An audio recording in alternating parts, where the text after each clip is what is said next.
में आके 10-20 हुई, उसको इम्प्लीमेंटेशन में अगस्त 2012 में कोई मैचिंग सिलेंडर नहीं थी। बिना मैचिंग सिलेंडर के होना था। उस समय हमारे पास मान्यता नहीं थी।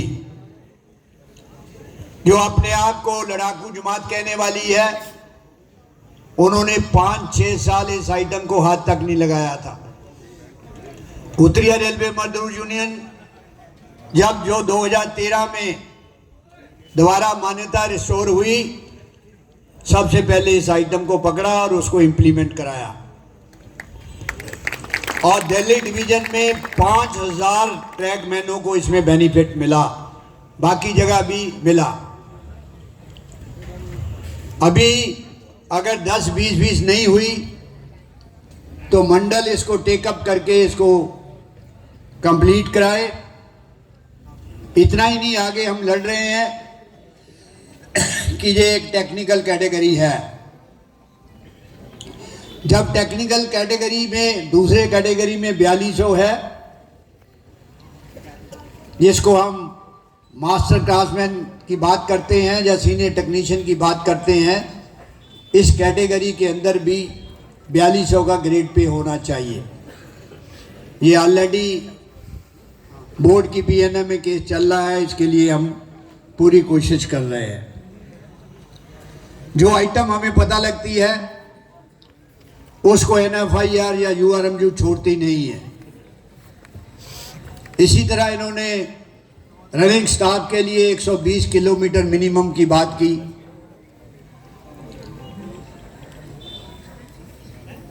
आपको शायद पता नहीं है, थोड़ा रूल भी देखें। 1988 से बोर्ड के ऑर्डर हैं कि यहां 120 किलोमीटर से कम हमारा रनिंग स्टाफ जाता है, उसको मिनिमम 120 किलोमीटर मिलेंगे। काफ़ी देर ये GMPNM में आइटम पिन पॉइंट करके अंबाला डिवीज़न में स्टेशनों की चली और मुझे GM ने कहा दिया कि हमने इम्प्लीमेंट करा दी, लेकिन अभी कुछ लोग कह रहे हैं कि नहीं, मिलता नहीं है। दिल्ली डिवीजन में बात आई, इमीडिएटली वहां हमारे मंडल की जो कार्यकारिणी उन्होंने पकड़ा। दिल्ली डिवीजन में दोबारा फिर रिस्टोर हुआ, जहां नहीं मिलता मिनिमम 120 किलोमीटर मिले। अंबाला मंडल में भी यहाँ 120 किलोमीटर कम मिलते हैं, मिलते नहीं हैं, कम डिस्टेंस है। गाड़ी चलाते हैं ड्राइवर गार्ड, उनको मिनिमम 120 किलोमीटर अवश्य मिलेगा। इसी तरह रनिंग स्टाफ जो हमारे साथी हैं, उनको पता नहीं है या वो थोड़ा सा खुश हो गया कि साथ में पे कमीशन ने बेसिक पे बहुत ज़्यादा बता दी, लेकिन जो फार्मूला बाकी कैटेगरियों को लिए अप्लाई किया, मल्टीप्लाई फैक्टर 2.57 का रनिंग स्टाफ के लिए 2.57 मल्टीप्लाई नहीं किया। बोर्ड ने, रेलवे बोर्ड RB नंबर 93/2016 में ये आदेश किए। उसमें एनेक्चर 4 पे कैलकुलेशन तो 30% किया, लेकिन जब मल्टीप्लाई करने लगे उसको छोड़ के इसका मल्टीप्लाई करके बेसिक पे बनाई, जिससे रनिंग स्टाफ को काफ़ी लॉस है। उसके लिए रेलवे बोर्ड में GMPNM में उत्तरी रेलवे मजदूर यूनियन और NFIR संघर्ष कर रही है। नाइट ड्यूटी अलाउंस की बात की। नाइट ड्यूटी अलाउंस ये एक अवार्ड हुआ मियाँ भाई ट्रिब्यूनल के द्वारा, जिसके सामने आर्गूमेंट हुए अवार्ड गवर्नमेंट ऑफ इंडिया ने एक्सेप्ट किया। उस अवार्ड के अनुसार नाइट ड्यूटी अलाउंस मिलने लगा। उसमें जो भी एग्रीमेंट हुआ नॉन गस्टेड के लिए कोई सीलिंग नहीं है, विदाउट सीलिंग जो है नाइट ड्यूटी अलाउंस मिलेगा। लेकिन अकाउंट्स में कुछ ना कोई अधिकारी रेलवे बोर्ड के अंदर बैठे रहते हैं, वो इस तरह का काम करते हैं। कुछ लीव अभी मिला, बाकी सीलिंग के लिए संघर्ष चल रहा है। इसी तरह महंगाई भत्ता जो जनवरी 2020 से कोरोना काल हुआ तो उस समय जो 3 किस्तें ड्यू थी, इस सरकार ने उसको फ्रीज कर दिया। आज तक के इतिहास में बीजेपी गवर्नमेंट से पहले इस देश के ऊपर कोई भी आपदा आई है, महंगाई भत्ता कभी फ्रीज नहीं हुआ। चाहे चाइना से लड़ाई हुई, चाहे पाकिस्तान से लड़ाई हुई, या इस देश के अंदर बाढ़ आई या और कोई आपदा आई, क्योंकि महंगाई भत्ता आराम से नहीं मिला। 1964 के अंदर जब महंगाई भत्ते की बात शुरू हुई, ये जो फाइटर जमात आपको AIRF कहती है, उन्होंने कहा महंगाई भत्ता मिल नहीं सकता कभी। National federation of Indian railway man ने कहा कि नहीं मिलेगा, हम इसके लिए लड़ाई करेंगे। डिसएग्रीमेंट हुआ भारत सरकार और रेलवे से, उसके लिए कमेटी बनी, दास कमेटी। 1967 में उसका फैसला हुआ। उस फैसले के मुताबिक चाहे वो स्टेट गवर्नमेंट के कर्मचारी हैं या सेंटर के कर्मचारी हैं, उनको महंगाई भत्ता मिलता है। इस गवर्नमेंट को कोई राइट नहीं है भाई कोरोना में कर्मचारियों के लिए आप कह रहे हो कि कोरोना आ गया महंगाई भत्ता फ्रीज कर दो। जो मेंबर पार्लियामेंट बैठे हुए हैं, लोकसभा में, राज्यसभा में बैठे हुए हैं, MLA हैं, उनका महंगाई भत्ता क्यों नहीं फ्रीज हुआ? वो क्या करते हैं?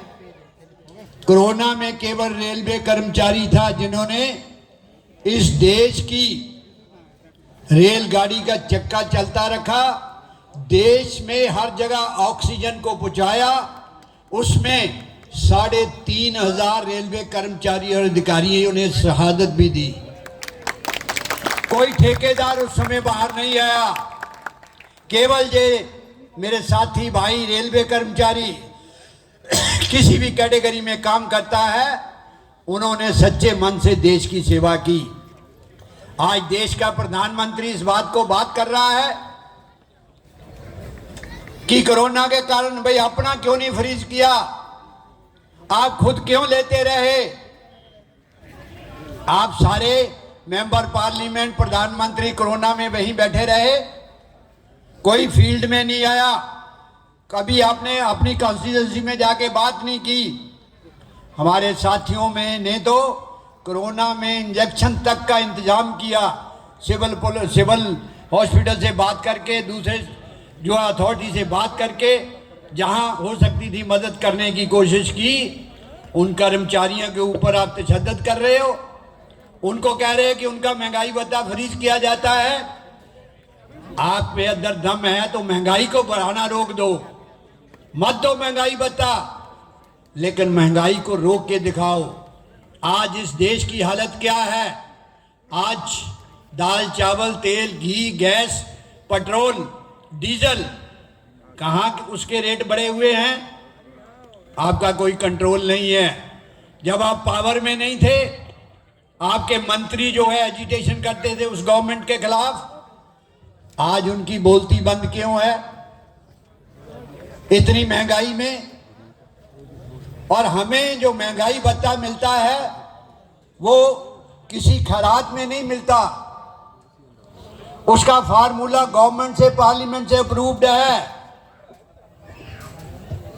आपका तो आप बैठते हैं, चाहे अपोजिशन वाले हैं, आपके 100% आप अपना वेतन बढ़ा लेते हैं।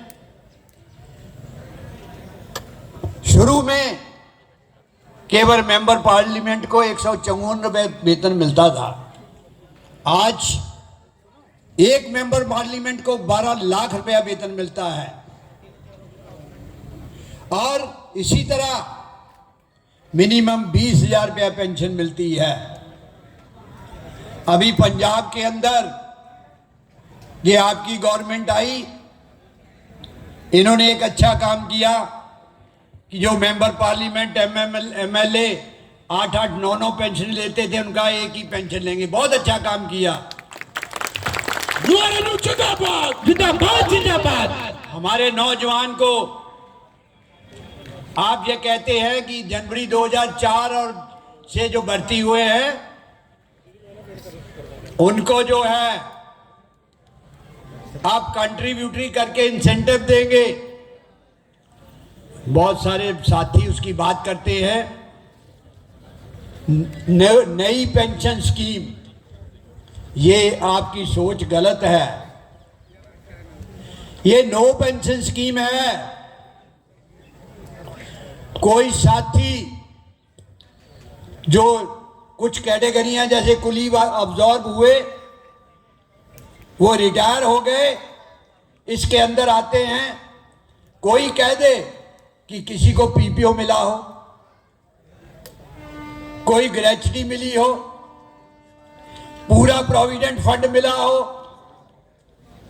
तो ये पेंशन स्कीम कैसे हुई? और ये जो मेंबर पार्लियामेंट, एमएलए,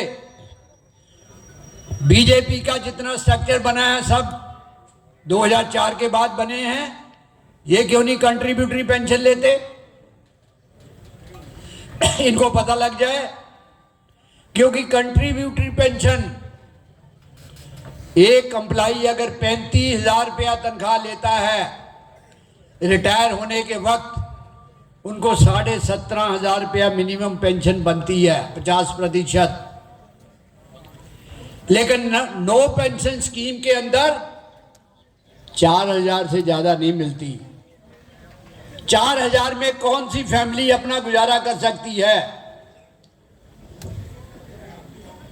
यही तरीका ये बीजेपी के गवर्नमेंट ने, जब अटल बिहारी वाजपेयी जी थे उस समय चालू हुआ। ये अंग्रेजों का तरीका है कि देश के कामगारों को गुलाम बना के रखने का तरीका है। उस समय भी 150 वर्ष संघर्ष करने के बाद ये पेंशन, लिबरलाइज पेंशन स्कीम चालू हुई थी इस देश के अंदर। 150 वर्ष। ये फॉरेन कंट्री की बात करते हैं कि फॉरेन कंट्री में